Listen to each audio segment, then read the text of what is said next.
Hey guys, देखो stock market में तो क्या होता है ना, कुछ लोग रिसर्च करने से घबराते हैं, उनको पता नहीं, खुद के ऊपर कॉन्फिडेंस नहीं होता। देखो मैं आपको बताना चाहता हूँ, कुछ लोग ऐसे होते हैं जिनको समोसा बनाना बहुत अच्छी तरीके से आता है भाई। अगर मैं आपको बता दूं, उनके सामने पढ़े लिखे प्रोफेशनल लोग भी आ जाए ना, तो उनका टेस्ट पक्का, मैं आपको बोल रहा हूँ, फीका पड़ ही जाएगा।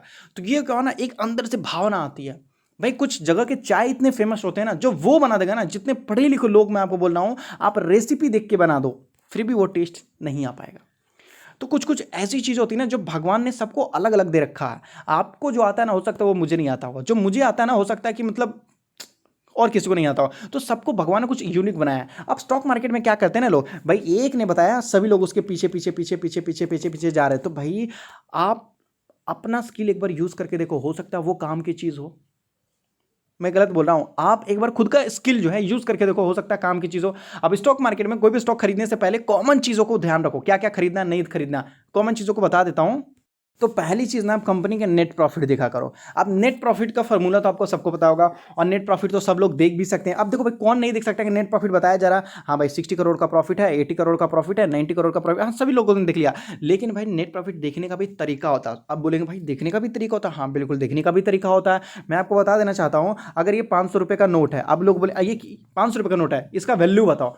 अब बोलेंगे भाई 500 रुपये तो लिखा हुआ है, तो 500 रुपये का नोट हुआ। वॉरेन बफेट ने आज तक अपना एक कार, नया कार नहीं खरीदा उन्होंने। हालांकि मैं आपको बोलूंगा, नोकिया मोबाइल ही चलाते थे, जो पुराने जमाने का था। आज भी वही घर में रहते हैं, जो कि लगभग बहुत पुराना घर है, बहुत छोटा घर है। क्यों वो अपने नया घर नहीं खरीदे? क्यों? उनके पास पैसा नहीं है? पैसा है, लेकिन उनको पता है कि जो पैसा मैं कार खरीदने में यूज करूंगा, वही पैसा को अगर मैंने बाजार में इन्वेस्ट कर दिया ना, तो उसका वैल्यू भाई कुछ और ही होगा। तो इसको बोलते हैं वैल्यू।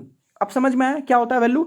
तो वो समझ लो कि जिस कंपनी का नेट प्रॉफिट कंटिन्यू बढ़ता जा रहा हो, मतलब पहले हो सकता है कि 20 करोड़ का प्रॉफिट था, हो सकता है फिर 22 करोड़ का प्रॉफिट था, हो सकता है कि फिर लगभग 30 करोड़ का प्रॉफिट हो गया, फिर 32 करोड़ का प्रॉफिट हो गया। इस तरीके से ग्रोथ होना चाहिए। ऐसा नहीं होना चाहिए कि भाई मान लेते हैं कि किसी कंपनी का प्रॉफिट मान लीजिए 20 करोड़ का था, अब वो भाई वापस आ गया 10 करोड़ पे। कभी कभी वो यहाँ से 10 करोड़ से मार दिया 30 करोड़, 30 करोड़ से हो सकता है भाई फिर वापस 10 करोड़ पे आ गया, फिर 10 करोड़ से हो सकता है कि 15 करोड़ पे आ गया, 15 करोड़ से फिर ये 5 करोड़ पे आ गया।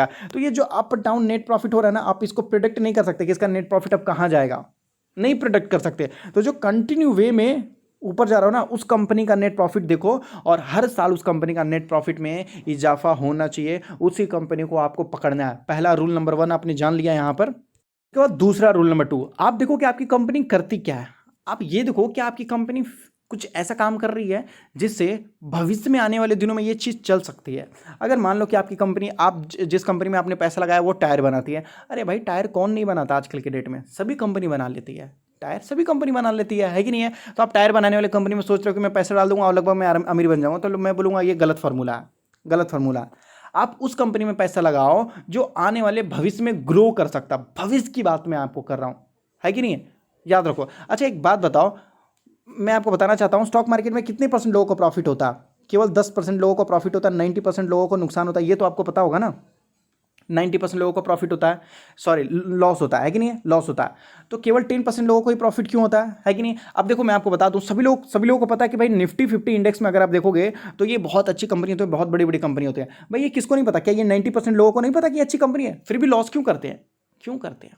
समझ रहे हो ना? क्योंकि इन्होंने कंपनी के बारे में रिसर्च ही नहीं किया। इनको पता ही नहीं कि मैंने जिस कंपनी में पैसा डाला है किस पर्पस के लिए डाला। बस हाँ, प्राइस, शेयर का प्राइस ऊपर जा रहा था भाई खरीद लिया, और जब नीचे जा रहा था तो भाई बेच दिया। मैं आपको बोलूंगा ऐसा थोड़ी होता है, ऐसा नहीं होता। तो आपको पता होना चाहिए कि आप जिस कंपनी के शेयर खरीद रहे हो, वो सबसे, मतलब सब लोग जो काम करते हैं उससे क्या डिफरेंस काम कर रही है। अभी अगर देखोगे तो लगभग मैं आपको बता दूं, विप्रो विप्रो मैं आपको बोलूंगा एक हॉनेस्ट मैनेजमेंट है। वो भी आईटी सेक्टर की कंपनी है, लेकिन वो काफ़ी अच्छा बोनस देती है, और कंपनी का कैश फ्लो ना, उसका बैलेंस शीट में आपको दिखेगा काफ़ी अच्छा आपका कैश फ्लो है। जितने भी आईटी कंपनी सबसे अच्छा है कि नहीं है? तो वो एक होना चाहिए, आपको पता होना चाहिए। और कंपनी लगभग जो उनका जो मेन सोर्स ऑफ इनकम है वो अमेरिका से ही पैसा लाती है। तो ये देखना चाहिए कितना परसेंट एक्सपोर्ट होता है, कितना परसेंट इंपोर्ट होता है। अगर आपको लग रहा है कि भाई, तीसरी पॉइंट आप याद रखो कि अगर आपका बिजनेस 100% रेवेन्यू केवल भारत देश से ही जनरेट कर रहा है, तो मैं आपको बोलूंगा भाई आप खुद ही घर में समोसा बना रहे हो और घर में खा ले रहे हो, तो इससे कोई फायदा नहीं होने वाला। याद रख लो ना, आप खुद की गाड़ी को मैकेनिक की तरह आप यूज कर रहे हो, भाई मैं आपको बोलूंगा इससे कोई बेनिफिट नहीं होने वाला। ये इसको ना इकोनॉमिकल एक्टिविटीज में ऐड नहीं किया जाएगा। तो मैं आपको बोलना चाहता हूं कि जो कंपनी लगभग पूरे देश में चलता हो, जैसे कि अमेजॉन, सोच लो, टेस्ला कंपनी देख लो। टेस्ला आपको क्या लगता है? टेस्ला देश के कोने कोने में चलती है कि नहीं है? तो वो कंपनी बड़ी होती है जो कि पूरी दुनिया में राज करती हो। वो कंपनी बड़ी नहीं होती है जो लगभग अपने घर में उछल रहा हो कि भाई मैं अपने घर का तो राजा हूँ। बाहर बाहर रोड पे गए, दो लोग दो झापड़ मारे, उसके बाद बोले भाई पापा उसने तो मार दिया, समझ के। तो अब आपको समझ में आया, अगर आपकी कंपनी जितना ज़्यादा एक्सपोर्ट कर रही हो उतना ज़्यादा अच्छा हो, समझ लो। जैसे एक और मेन एग्जांपल देता हूँ, देखो अभी जो मज़ा आपको बुलेट चलाने में आएगा ना, वो मज़ा आपको नॉर्मल बाइक चलाने में नहीं आएगा।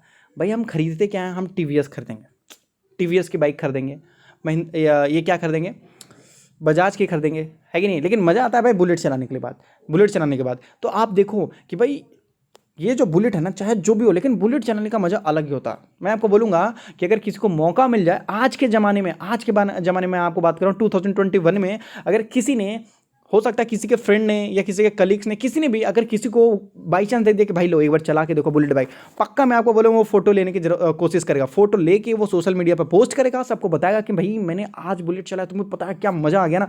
इसका मतलब ये है कि ये वो प्रोडक्ट है जो इतना पुराना होने के बावजूद भी जो फीलिंग आती है ना, वो और कोई कंपनी नहीं दे सकती। तो याद रखो, याद रखो, सेटिस्फैक्शन भाई इंसान को चाहिए ही क्या, सेटिस्फैक्शन जहां मिलता हो ना, बस याद रखो वही कंपनी। तो सारे बाइक बनाने वाले कंपनियों से ये अलग है, इसको बोलते हैं आयशा मोटर। अब आपको समझ में आ गया होगा यहां पर। उसके बाद आता है डेट। अगर किसी कंपनी में कर्ज हो, किसी कंपनी ने कहीं से पैसा उधार ले रखा है और आप उस शेयर को खरीद रहे, इसका मतलब पता है क्या हुआ, आपने फ्री में अपने सर पे बोझ ले लिया। मान लो इस कंपनी के पास डेट है, सही है, डेट है, और एक शेयर होल्डर परेशान है। आपने इस कंपनी में इन्वेस्टमेंट कर दिया, तो आपको क्या लगता है कि यहाँ आपका पैसा ग्रो होगा? भाई पर शेयर के हिसाब से डेट निकाला जाएगा, मतलब समझ रहे हो ना। आपका जो पैसा है उस पैसे को इस्तेमाल किया जाएगा ब्याज को हटाने के लिए, ब्याज बोलते हैं जिसको बोलते हैं इंटरेस्ट, उसको इंटरेस्ट पे करने में आपका पैसा यूज किया जाएगा। तो भाई आप इंटरेस्ट दे रहे हो, तो भाई इससे अच्छा ना कि डेट फ्री कंपनी में पैसा डाल दो, वो आपके पैसे को यूटिलाइज करेंगे और आपको प्रॉफिट निकाल के देंगे। तो जो कंपनी डेट फ्री हो उस कंपनी में निवेश करने की कोशिश करो। ये कुछ फॉर्मूलाज हैं जो मैंने आपको बताया, और कंपनी के पास याद रखो कैश फ्लो होना चाहिए, बस ये 5वां फॉर्मूला है। कंपनी के पास कैश फ्लो होना चाहिए। कैश का मतलब होता है किंग, जिसके पास पैसा है भाई वही राजा है। अगर आज आज आपके पास जो पैसा है आज के डेट में, अगर आप बाजार में जाते हो, कोई चीज़ आपको अच्छी लगती है तो आप खरीद सकते हो, है कि नहीं है? अगर कहीं आपका मान लीजिए कि उधार है तो आप उसको चुकता कर सकते हो, या किसी ने आपसे मांग लिया पैसा तो आप वहाँ पर इंटरेस्ट पे पैसा कमा सकते हो। तो कैश होना चाहिए भाई, याद रखो। तो ये कुछ ऐसी चीज़ें हैं जो कोई भी स्टॉक मार्केट में कंपनी खरीदने से पहले आप खुद रिसर्च करके देखो और फिर खरीदो।